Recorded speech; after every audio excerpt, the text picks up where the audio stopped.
Bonjour à tous et toutes, enfin à toutes et tous plutôt. Nous sommes très heureux de vous accueillir à AgroSup Dijon pour ces 3e rencontres nationales de l'ingénierie de formation.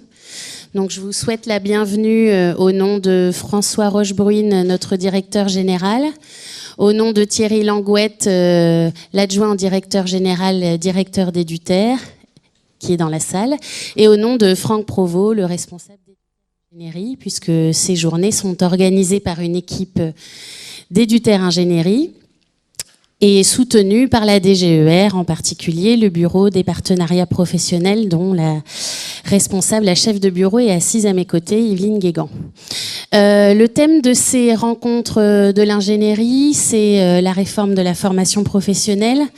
Dans l'équipe ID, depuis quelques années, on travaille autour de qu'est-ce qui peut être levier de développement, et il nous semble que travailler autour de la combinaison entre cadre et créativité peut être une solution, un axe de développement. Alors pour connaître sa marge de créativité, il faut connaître le cadre, ses contours, ses contraintes. Donc ça va être l'objet de ces 2 jours.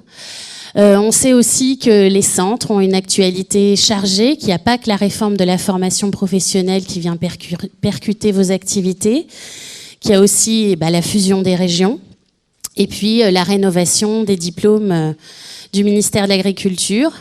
Alors ce qui est rassurant, ce qui permet de nous dire que tout ça est un peu cohérent, c'est que les intentions et les fondements de ces 2 grosses réformes, donc de la réforme de la formation professionnelle continue et la rénovation des diplômes de notre ministère, prennent leurs racines dans les mêmes fondements, dans les mêmes intentions.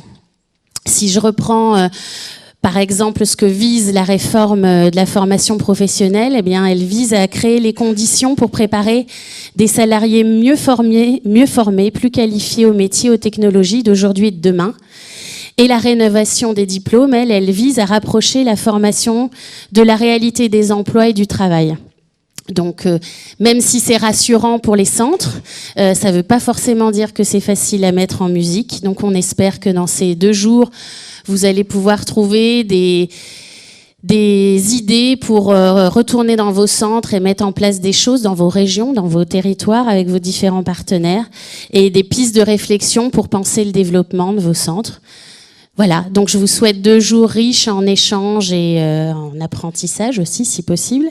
Et je laisse la parole à Laurence Verrier, la responsable de l'équipe Ingénierie de développement. Merci Emeline. Donc je vais vous faire juste une toute petite présentation rapide des 2 jours. Vous avez des dossiers dans lesquels vous trouverez tous les documents. Ces documents seront ensuite disponibles sur le site Chlorophylle, et vous y trouverez également les diaporamas qui vont être présentés par les différents intervenants. J'en profite aussi pour vous signaler, mais vous avez déjà dû le comprendre à travers la fiche que vous avez signée, qu'il y a une captation donc en direct qui permet aux personnes de suivre les rencontres à distance, excepté les ateliers évidemment. Les personnes d'ailleurs peuvent poser des questions. Il y a un module qui permet de poser des questions, donc on aura peut-être aussi des questions de l'extérieur. Et les rencontres seront également diffusées au bout de mi-décembre en différé, ce qui vous permettra éventuellement d'orienter des collègues qui sont susceptibles d'être intéressés pour voir cette rediffusion. Dans vos dossiers, vous avez des documents. Vous avez le programme. Donc le programme, on est sur une première journée sur comprendre la réforme, avec des temps d'atelier et 3 temps avec des interventions extérieures. Une table ronde avec des acteurs du territoire qui traitera des questions de gouvernance, qui traitera de qu'est-ce que la réforme a changé pour nos centres et la posture que les centres peuvent avoir sur leur territoire.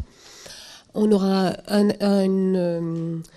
une table ronde, une intervention d'un expert en début d'après-midi, donc expert juridique de Centre Info, qui nous dira la réforme en acte, ce qu'on a appelé la réforme en acte. En fait, j'allais dire un peu tout ce qu'on veut savoir sur la réforme. et en particulier donc les questions qui sont les préoccupations de nos centres sur les financements, le CPF, question de multimodalité, d'organismes de formation. Il va aborder la question de la loi du travail et de la qualité. Et dans un dernier temps, on aura un entretien qui, à l'origine, devait être dans les premiers programmes une table ronde, et nous vous prions de nous en excuser, qui devait réunir OPCA, entreprises et représentants au CPRE. Et il s'avère qu'on a eu des annulations, dont une de dernière minute de l'entreprise lundi. Donc on a retoqué le moment pour en faire un entretien, une interview auprès de 2 personnes qui sont représentants au CPRE, donc Commission paritaire régionale de l'emploi. Que dire d'autre sur ce programme? Alors ça, c'est pour la première journée, et la deuxième journée, donc demain, qu'on a intitulé Comment s'emparer de la réforme, sera plus opérationnel, entre guillemets, avec des témoignages de centres. Et juste pour terminer, donc, je tiens à remercier toute l'équipe ingénierie de développement qui a participé à l'élaboration de ces journées, ainsi que les animateurs de ce matin qui font partie de l'équipe d'Éduterre Ingénierie, les assistantes dont Michel en particulier qui nous aide pour toutes ces choses pratiques, et l'équipe de la Web TV qui gère la captation et l'accueil technique des interventions. Je vous remercie d'être là, et je remercie Madame Guégan pour son introduction.